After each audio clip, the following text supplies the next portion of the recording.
Hello and welcome to day 3 of your product design sprint. We start today just with a quick recap. So you'll see in the schedule that we've set aside 30 minutes just to go back over what we went through before and to make sure everyone's still aligned on the goals and what we're trying to focus on for today. So we want to review the sprint goals, the questions and the target, some key how might we's and the map that we put together. And we might even touch upon some of the inspiration that people liked from day 2 of the sprint as well. So in our travel bucket example app, if we were running this exercise for 30 minutes, we would review our long-term goals. So it's to create a sustainable travel company that enables users to discover, remember, and visit the place of their dreams.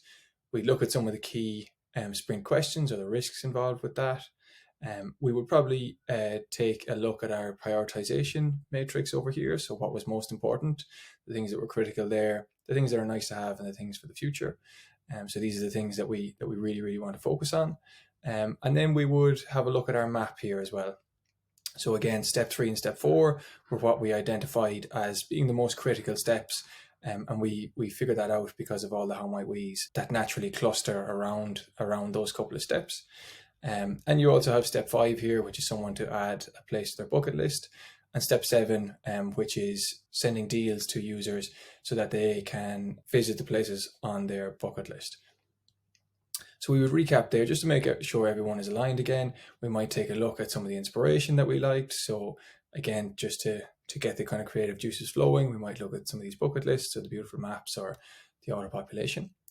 And after about a half an hour, just to make, once everyone's aligned and kind of feeling comfortable, we can move on to day 3. So the purpose of day 3, which is known as decide or sometimes as converge, is to get alignment on our chosen solution or to come up with a chosen solution.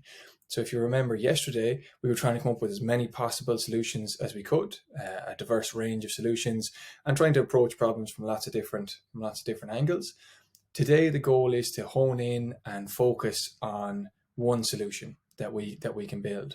So we'll be doing a series of voting exercises to pick out our favorite solutions that came from the creative sessions yesterday in day 2. So when you're ready to do that and when you've recapped over all your work done so far, join the next video and we can start to converge.